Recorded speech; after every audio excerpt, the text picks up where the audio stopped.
अस्सलाम वालेकुम प्यारे बच्चों, जैसा कि आप लोग जानते हो गुज़िश्ता 2-3 दिनों से हम लोग इंग्लिश में ग्रामर पार्ट पढ़ना शुरू किए हैं। उसी सिलसिले को हम लोग जारी रख रहे हैं। कल से हम लोगों ने शुरू किया है टेंसेस का। मैंने कल टेंसेस के बारे में समझाया था, उसी को हम लोग आज जारी रख रहे हैं, कंटिन्यू कर रहे हैं। टेंसेस का मतलब मैं कल बताया था, टेंसेस यानी जमाने। उसके मेन टेंस 3 हैं, present tense, past tense, future tense.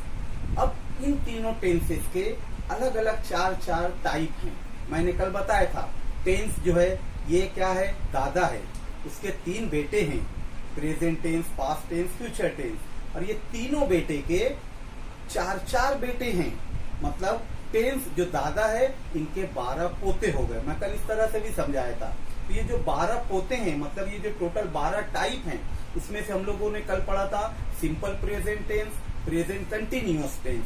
तो आज हम लोग थर्ड टाइप उसकी पढ़ते हैं, तीसरे पोते के बारे में, और वो कौन है, प्रेजेंट परफेक्ट टेंस। अब प्रेजेंट परफेक्ट टेंस का बच्चों पहले मतलब समझ लो क्या है अपने मादरी जुबान में। यानी जमाने हाल मुकम्मल, यानी मौजूदा वक्त में जो काम हो चुका है। जब हम कोई बात करते हैं, कोई जुमला अदा करते हैं, तो हम लोग बोलते हैं ना, वो खा चुका है, वो पी चुका है, वो लिख चुका है, वो आ चुका है, वो जा चुका है। जिसमें चुका है, चुकी है, लिया है, किया है, मतलब मौजूदा वक्त में वो काम मुकम्मल हो चुका है, तो उसको हम कहेंगे प्रेजेंट परफेक्ट टेंस, यानी जमाने हाल में काम मुकम्मल। ठीक है बच्चों। अब कोई भी सेंटेंस बनाने के लिए उसका एक फार्मूला होता है, वो पहले हम लोग समझ लेते हैं। तो प्रेजेंट परफेक्ट टेंस बनाने का यहाँ पर मैं फार्मूला लिखा हूँ, इसको गौर से देखेंगे बच्चों और समझेंगे। एस यानी सब्जेक्ट प्लस, अब ये जो सेंटेंस किस तरह बनेगा मैं उसका फार्मूला बता रहा हूँ। सब्जेक्ट प्लस हैज या हैव प्लस वर्ब का तीसरा फॉर्म यानी पास्ट पार्टिसिपल प्लस आगे जो रहेगा ऑब्जेक्ट। ये तो उसका फार्मूला मैं लिखा हूँ बच्चों। अब इसको समझ लो। सब्जेक्ट यानी क्या, सब्जेक्ट यानी जो लोग काम कर रहे हैं, जैसे मैं, तुम, हम, वो लोग, ये लोग, सब लोग, या किसी का नाम, जिसको हम उर्दू में कहते हैं सब्जेक्ट को फाइल। मैं यहाँ तमाम सब्जेक्ट्स लिखा हूँ, देखो बच्चों। I, we, you, they, he, she, it, answer, ये नाम है, नेम है, यानी कोई एक बंदे का नाम है, किसी का भी। तो ये सारे क्या हो गए हैं, ये सारे सब्जेक्ट हैं बच्चों। अब इन सब्जेक्ट को भी 2 ग्रुप में बांटा गया है।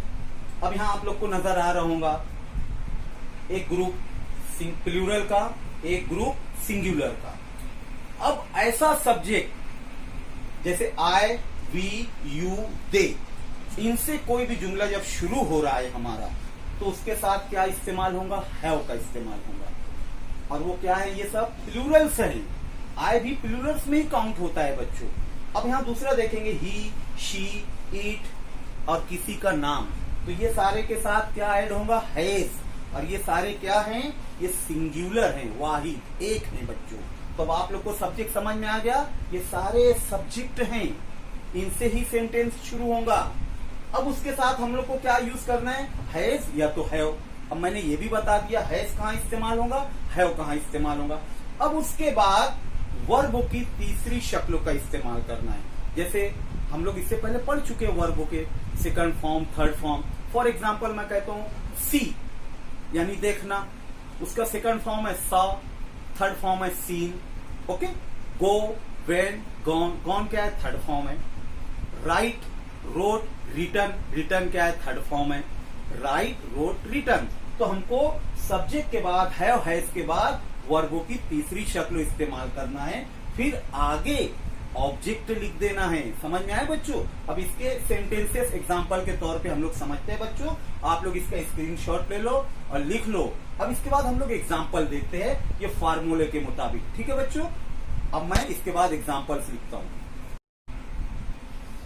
ओके बच्चों, अब हम लोग इसी चीज को सेंटेंसेस के जरिए देखते हैं, समझते हैं। मैं यहाँ पर 4 सेंटेंस लिखा हूं। अब इसको हम लोग देखेंगे कहाँ पर सब्जेक्ट है, कहाँ वर्ब है, कहाँ ऑब्जेक्ट है बच्चों। फर्स्ट सेंटेंस मैं पढ़ता हूँ, I have written a letter, मैं खत लिख चुका हूँ। अब इस सेंटेंस में फार्मूले के मुताबिक यहाँ पर जो आई है ये क्या हो गया, सब्जेक्ट हो गया, और आई के साथ हैव का इस्तेमाल होगा, मैंने बताया था। अब ये जो रिटन है ये वर्ब का थर्ड फॉर्म है, राइट, रोट, रिटन। तीसरी शक्ल आ गई पास्ट पार्टिसिपल, और ये आगे जो है ए लेटर, ये क्या है, ऑब्जेक्ट है। अब समझ में आया। अब सेकंड सेंटेंस देखते हैं हम लोग बच्चों। We have played a cricket. अब इस सेंटेंस में वी क्या है, वी सब्जेक्ट है और ये प्लूरल है, तो प्लूरल के साथ क्या आएगा, हैव का इस्तेमाल होगा। यहाँ पर हैव आया है, ओके। और प्लेड, ये प्ले जो है, जो वर्ब है, उसका पास्ट टेंस भी प्लेड है, पास्ट पार्टिसिपल भी प्लेड है। तो यहाँ प्लेड क्या है, वर्ब की तीसरी शक्ल है, थर्ड फॉर्म है। ए क्रिकेट, ये ऑब्जेक्ट है। ठीक है बच्चों। इसी तरह third sentence, he has gone to school, वो स्कूल जा चुका है। अब यहाँ पर ही सब्जेक्ट है, ही के नीचे मैं एस लिख दिया समझने के लिए कि ये सब्जेक्ट है, और ही क्या है, सिंगुलर है, तो उसके साथ हैज का इस्तेमाल हुआ। और गॉन, ये वर्ब की थर्ड फॉर्म है, पास्ट पार्टिसिपल, गो, वेंट, गॉन, हमको वर्ब का थर्ड फॉर्म ही यूज करना है। टू स्कूल, ये ऑब्जेक्ट है, और टू यहाँ इस्तेमाल हुआ, ये प्रीपोजिशन के साथ, प्रीपोजिशन के तौर पर। फोर्थ सेंटेंस देखेंगे। अब यहाँ पर नाम है, मैं एक नाम लिखा हूं अनसब। अब अनसब क्या है, ये भी एक सब्जेक्ट है, तो यहाँ पर अनसब सब्जेक्ट हो गया, सिंगुलर है, उसके साथ हम लोग क्या इस्तेमाल किए, हैज। और सीन जो है, ये वर्ब का थर्ड फॉर्म है, see, saw, seen, the film. अनसब है सीन द फिल्म, अनसब फिल्म देख चुका है। अब ये द फिल्म, ये क्या है, ऑब्जेक्ट है बच्चों। अब ये चारों सेंटेंस आप पढ़ेंगे और इसका ट्रांसलेशन करेंगे, तो यही है प्रेजेंट परफेक्ट टेंस, यानी मौजूदा वक्त में काम हो चुका है। I have written a letter, मैं खत लिख चुका हूँ। We have played a cricket, हम क्रिकेट खेल चुके हैं। He has gone to school, वो स्कूल जा चुका है। अनसब है सीन द फिल्म, अनसब फिल्म देख चुका है। समझ में आया बच्चों। इसी तरह और एग्जाम्पल्स आप लोग लिखो और उसे पहचानो कि उसमें सब्जेक्ट क्या है, वर्ब की तीसरी शक्ल क्या इस्तेमाल होंगी, क्या ऑब्जेक्ट रहेगा। ठीक है बच्चों, थैंक यू।